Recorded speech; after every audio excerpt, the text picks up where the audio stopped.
Ikaw ba ay nakatikim na ng magic water? Kamakailan lang, marami pong trending video ang mga ganitong uri ng inumin doon sa Metro Manila, ang magic water kung napapanood po ninyo.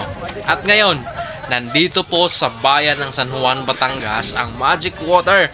Galing pa po sila ng Cavite.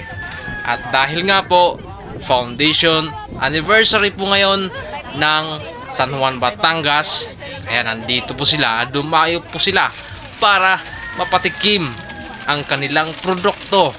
Ito na nga po ang magic water.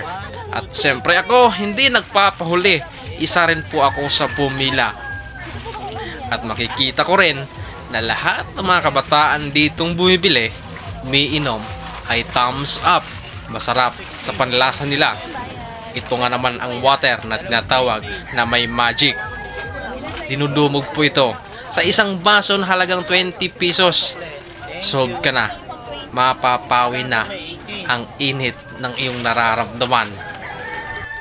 Habang nandito pa sila sa San Juan, Batangas, ano pang inaantay ninyo? Arat na! Dito lang po yan sa harap mismo ng bagong munisipyo ng bayan ng San Juan, Batangas. Arata din at manood ng Indak Lambayok Festival.